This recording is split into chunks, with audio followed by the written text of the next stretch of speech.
Doctor Zakir Naik সাহেব বাংলাদেশে আসবে, এটা আপনারা জানেন কি জানেন না? অনেকে জানেন, অনেকে জানেন না। তো ডাক্তার জাকির নায়েক সাহেব বাংলাদেশে আসুক, এটা আপনারা চান কি চান না? তিনি হচ্ছে আপনার আমার মতো সাধারণ কোনো মানুষ নয়। তিনি এই মাসের 27 কিংবা 28 কিংবা 29 তারিখে বাংলাদেশে আসবে। তিনি আপনার আমার মতো সাধারণ কোনো মানুষ নয়। ডাক্তার জাকির নায়েক হচ্ছে ইসলামের জন্য, মুসলমানদের জন্য বিশাল বড় একটা সম্পদ। কথা বলেন ঠিক কিনা?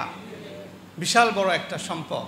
তো আমরা চাই তিনি বাংলাদেশে আসুক, সুস্থ অবস্থায় তিনি আসুক, আমরা এটা সকলেই চাই। ডাক্তার জাকির নায়েক যে আমাদের ইসলামের বড় একটা সম্পদ, এটা আমরা কিভাবে বুঝতে পারি? অসংখ্য হিন্দু, খ্রিস্টান, বৌদ্ধ, নাস্তিক ডাক্তার জাকির নায়েকের কাছে প্রশ্ন করে। তিনি এমনভাবে প্রশ্নের উত্তরগুলো দিয়ে থাকেন, জবাবগুলো দিয়ে থাকেন, সেই প্রশ্নের উত্তর শোনার পরে সে আর বৌদ্ধ থাকতে পারে না, সে আর নাস্তিক থাকতে পারে না। এই প্রশ্নের উত্তরগুলো এত সুন্দর করে সাজিয়ে দেয়, শোনার সাথে সাথে কালেমা পড়ে মুসলমান হয়ে যায়। বলেন সুবহানাল্লাহ। ডাক্তার জাকির নায়েক হচ্ছে এরকম মানুষ, এরকম তাকে সূক্ষ্ম মেধা আল্লাহ তাআলা দান করেছেন। এক হিন্দু মহিলা ডাক্তার জাকির নায়েককে প্রশ্ন করছেন, আপনি তো বললেন যে হিন্দু, মুসলমান, বৌদ্ধ, খ্রিস্টান সবাই হচ্ছে ভাই ভাই, তাহলে মক্কা মদিনায় আপনারা যেতে পারেন, আমরা কেন যেতে পারি না? আমরা হিন্দুরা, অন্যান্য ধর্মের যারা আমরা যেতে পারি না, আপনারা মক্কা মদিনায় ঠিকই যান, আমরা কেন যেতে পারি না? প্রশ্ন সহজ নাকি কঠিন? বলেন সহজ না কঠিন? কঠিন প্রশ্ন।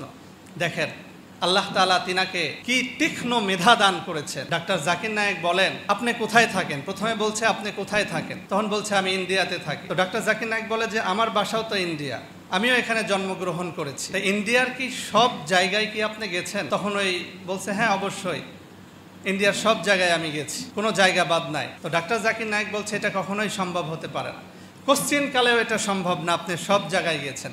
আমার বাসাও ইন্ডিয়া, আমি তো যাই না। কিছু জায়গা আছে যেখানে সবাই যেতে পারে না, সেটা হচ্ছে ক্যান্টনমেন্ট। এই ক্যান্টনমেন্টে আপনি চাইলেও যেতে পারবেন না, আমরাও যেতে পারবো না। এই ক্যান্টনমেন্টে তারাই যেতে পারবে যারা দেশের জন্য জীবন দেয়, দেশের জন্য রক্ত দেয়, দেশের জন্য সব সময় জীবন দিতে প্রস্তুত আছে, তারাই ক্যান্টনমেন্টে প্রবেশ করতে পারে। তখন ওই মহিলা আর কিছু বলছে না। ডাক্তার জাকির নায়েক বলছে ঠিক তেমনইভাবে ইসলামেরও একটা ক্যান্টনমেন্ট আছে, সেটা হচ্ছে মক্কা মদিনা। আপনি যদি মুসলমানদের এই মক্কা মদিনা ক্যান্টনমেন্টে যদি আপনি যেতে চান, তাহলে আপনার ভিসা লাগাইতে হবে। সেই ভিসার নাম হচ্ছে লা ইলাহা ইল্লাল্লাহ। বলেন সুবহানাল্লাহ।